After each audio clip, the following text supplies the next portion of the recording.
Yes, Glasgow में संपन्न पर्यावरण अधिवेशन में लगभग 32,000 से अधिक सुझाव आए कि इस गहराते संकट को कैसे निपटा जाए। इस और भारत ने एक लीडिंग रोल अदा करते हुए एक सुझाव दिया, phase out and phase down, अर्थात ऊर्जा स्रोतों कोयले के प्रयोग को बंद किया जाए तथा फॉसिल फ्यूल को कम किया जाए। हमारे पास लक्ष्य 2030, जिसे विश्व के सभी देशों ने बहुत सराहा। इस और भारत भी कमिटेड है कि 2030 तक, अर्थात अपनी कोशिशों से फॉसिल फ्यूल के 28 से 40% तक कम करेगा, जिसके कारण तकरीबन 30 से 35% तक ग्रीन हाउस गैसेस का उत्सर्जन कम होगा। भारत जैसा महान देश, जहां लगभग 77,000 पेट्रोल पंप प्रतिदिन 4,300,000 बैरल पेट्रोलियम प्रोडक्ट्स की आपूर्ति करते हैं, कि अपनी समस्याएं एवं कुछ लिमिटेशंस हैं, जिससे नीति आयोग पूर्ण रूप से सक्षम है कि हम अपने दिए हुए जो टारगेट्स 2030 तक हैं उनको हम कैसे प्राप्त करेंगे। इसी तथ्य को देखते हुए एक छोटा सा lecture, future fuels in vehicles, challenges and opportunities in the Indian scenario. Yes. The future fuels in vehicles, challenges and opportunities in Indian scenario.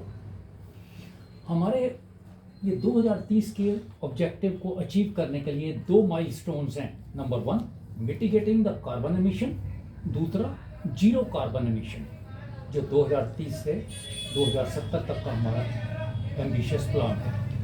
Mitigating carbon emission में हमारे पास जो उपलब्ध साधन है, हमको प्रचुरता से वो प्रयोग करना चाहिए, जैसे liquid petroleum gas, compressed natural gas, ethanol based biodiesel B5 and B6 जो कि मार्केट में अवेलेबल है, डुअल सिस्टम, दोनों को अपनाया जाए, and last one is stored electricity based vehicles.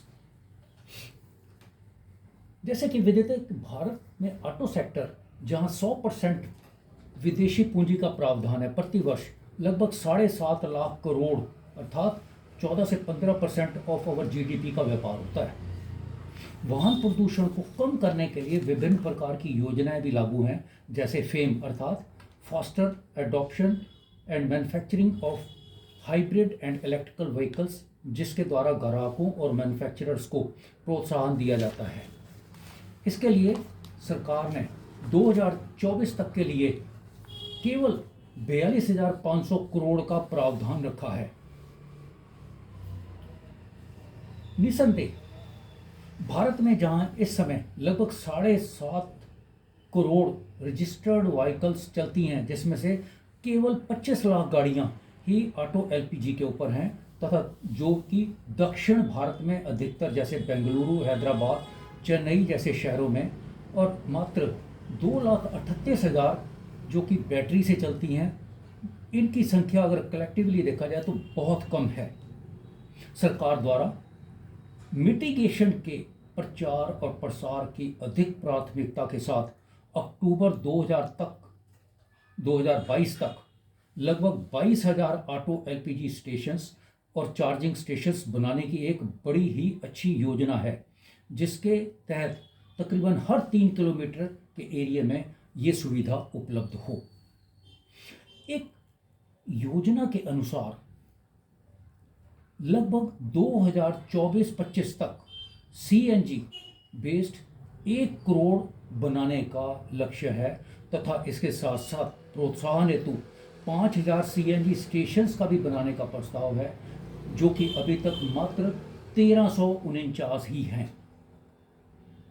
एक leading think tank Nomura research institute, जो कि जापान में है, के अनुसार भारत अगर इन योजनाओं को पूर्ण रूप से लागू कर लेता है तो 2025 तक लगभग 95,000 करोड़ रुपए का पेट्रोलियम प्रोडक्ट्स के इंपोर्ट में बचत कर सकेगा। Our next ambition is next milestone is zero carbon emission, जो कि हमें अभी से कोशिशें जरूर साथ साथ होनी चाहिए। जीरो कार्बन एमिशन इज एक ग्रीन हाइड्रोजन वेस्ट जो कि एक एनर्जी कैरियर के रूप में यूज होगी, is a zero carbon fuel which is made by electrolysis using renewable power from the wind and solar to split water into hydrogen and oxygen। इस समय मात्र 0.1% जो है ग्रीन हाइड्रोजन से इलेक्ट्रिसिटी क्रिएट की जाती है to the extent of 284 gigahertz throughout the world, जबकि इंस्टॉल्ड कैपेसिटी 8472 है। ये 2019 के डाटा हैं। अगर हम इसको इंस्टॉल्ड कैपेसिटी के हिसाब से अगर बढ़ जाता है तो we would be able to reduce the carbon emission which is to the tune of 830 million tonnes पर ईयर, जिससे कि एनवायरमेंटल पोल्यूशन में बहुत ज़्यादा सुधार होने के चांसेस हैं। Let we should touch upon the basic factor of mitigation again. जो प्रिंसिपल जो हमारा जो लाइन शेयर है ऑटोमोबाइल्स में जो फॉसिल फ्यूल से जो पोल्यूशन क्रिएट करता है, that is two wheeler two the extent of 70%। तो उसकी जो डिक्कीज हैं, डिक्कीज को आप जो है स्मॉल ऑटो एलपीजी की टैंक उसमें रख दिया जाए, जिससे फॉसिल फ्यूल की बजाय वो ऑटो एलपीजी से चलेगा, क्योंकि उसमें जो है हाइड्रोकार्बन्स का एमिशन बहुत कम है और NOx का 99% तक एमिशन कम होगा और अनबर्न्ड फ्यूल के चांसेस भी बहुत ज़्यादा कम हो जाएंगे और वो पॉकेट फ्रेंडली भी बहुत ज़्यादा है। This should be our target for 2020 of the existing vehicles and having an I on 2070 for complete e governance. ज़्यादा महंगा नहीं है ये, 4 व्हील्स में अगर भी डालते हैं तो 3-4 साल में इसकी कीमत वसूल हो जाती है। जस्ट एक ये मोटर गवर्न होती है इससे, जो कि ऑटो एलपीजी से, और इंस्टेड ऑफ फॉसिल फ्यूल ये उसी से टोटल इलेक्ट्रिसिटी से ये चढ़ते हैं। और next is our elimination system. This is the production of green hydrogen and its application. ये जो है डेजर्ट लैंड्स जो हैं जहाँ सनशाइन जो है बहुत ज़्यादा रहता है, वहाँ पर जो है हम ग्रीन हाइड्रोजन का प्रोडक्शन कर सकते हैं बाय इलेक्ट्रोलिसिस ऑफ वाटर। और उससे क्या है, हमारी ग्रीन हाइड्रोजन जो है under the heavy cryogenic conditions, इसको हम स्टोर करके इसको दोबारा से इलेक्ट्रिसिटी जनरेट करके मल्टीपल एप्लीकेशंस उसकी जो है ये हम अपने शहरों में, घरों में, ट्रांसपोर्ट में, इंडस्ट्रीज में इसकी पावर का हम यूज़ कर सकते हैं और emission would be towards the elimination. मैंने एक छोटा सा स्केच जिसके थ्रू मैंने आप कोशिश करता हूँ कि ये zero emission how we can achieve in the vehicles. ये एक हुंडई का मॉडल है जिसमें कि प्रिंसिपली आप देखें कि ग्रीन हाइड्रोजन जो है ये ग्रीन टैंक्स में स्टोर होती है, वहाँ से जो है green hydrogen as a fuel carrier ये फ्यूल स्टैक्स में आती है। फ्यूल स्टैक्स में बहुत छोटे छोटे सेल्स होते हैं जिसको हम फ्यूल सेल्स कहते हैं। फ्यूल सेल्स अपने आप में एक एफिशिएंट पावर प्लांट होता है जिसमें एक तरफ से ग्रीन हाइड्रोजन जाती है और दूसरी तरफ से ऑक्सीजन जो कि एटमॉस्फेयर से एब्जॉर्ब होती है और वो केमिकल रिएक्शन से बिजली उत्पन्न होती है। प्रत्येक सेल में जो मैंने साइड में बनाया है इसमें हाइड्रोजन एक नेगेटिव इलेक्ट्रोड द्वारा नेगेटिव इलेक्ट्रॉन्स चार्ज तब पॉजिटिव इलेक्ट्रोड द्वारा अट्रैक्ट होने के बाद एक पोटेंशियल डिफरेंस जो कि 0.8 volt to 1.2 volt each cell पैदा करता है, तथा ऑक्सीजन और वाटर जो है इमिशन के रूप में ये बाहर निकल जाता है जो कि एक जीरो एमिशन कहलाता है। ये एक बहुत ज़्यादा सिस्टमेटिक अप्रोच है for our zero emission.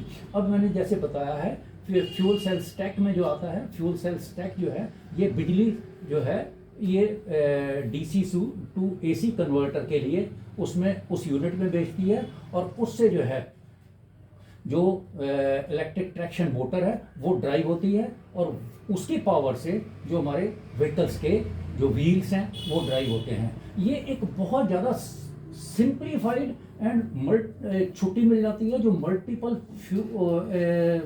Components जो है जो फॉसिल फ्यूल के लिए होते हैं उससे ये बहुत ज़्यादा कम में और ये बहुत ज़्यादा हाईली एफिशिएंट है। It is 2 to 3 times more energy than that of fossil fuel. और रन डाउन टाइम इसमें बहुत कम होता है। रन डाउन टाइम मीन्स अगर हम इलेक्ट्रिकल चार्ज व्हीकल से हम ड्राइव करते हैं तो उसमें जो है बैटरी बड़ी जल्दी डाउन चली जाती है। इस केस में जो है जितनी देर हमने गाड़ी को यूज़ करना उतनी देर उसकी एफिशिएंसी से वो यूज़ करेगी, उसके बाद फिर वो बिल्कुल इनर्ट हो जाता है। इसकी एफिशिएंसी का आप आइडिया इसी चीज़ से ले सकते हैं कि जो हम क्रायोजेनिक कंडीशंस, जो वेरी स्ट्रिक्ट कंडीशंस जो हैं उसके अंडर जो अगर हम इसका जो स्टोर करते हैं, अगर 7 kg का जो अगर 35 मेगा पास्कल्स प्रेशर से हम ये ग्रीन फ्यूल टैंक्स में जो स्टोर होती है 7 किलोग्राम जो है that is sufficient to drive our vehicle 700 kilometres, जिसके लिए अदरवाइज आपको 70 लीटर जो है फॉसिल फ्यूल की जरूरत पड़ती है और एमिशन बहुत ज़्यादा एटमॉस्फेयर में फैलता है। इस केस में जीरो एमिशन एटमॉस्फेयर में फैलेगा। तो ये एक बहुत ज़्यादा एफिशिएंट है।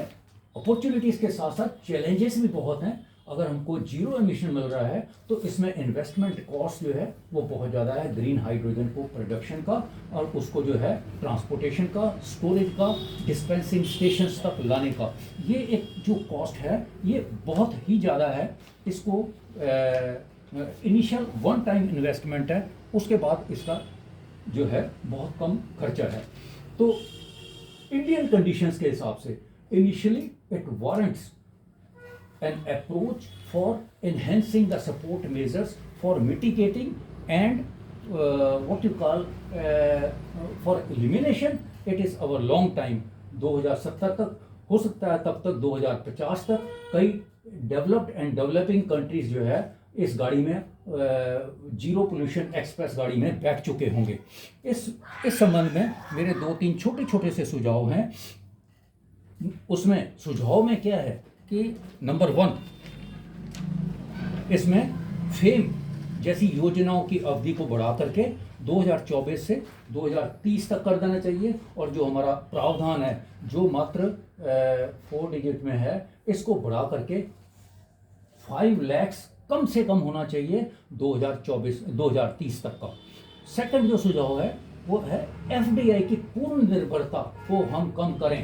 ये हमारा एक स्वावलंबी के लिए बहुत बड़ा कदम होगा। और भारत जैसे देश में जहाँ पर अभी तक बैटरीज का फुल फ्लैज प्रोडक्शन नहीं है, हमारे को बाहर विदेशी बैटरी के ऊपर ही निर्भर रहना पड़ता है, जो कि हमारा प्रिंसिपल पोर्शन जो है, प्रिंसिपल इन्वेस्टमेंट इन व्हीकल्स 30% तक जो है वो बैटरी की ही होती है। उसको हमें कम करना बहुत ज़्यादा ज़रूरत है।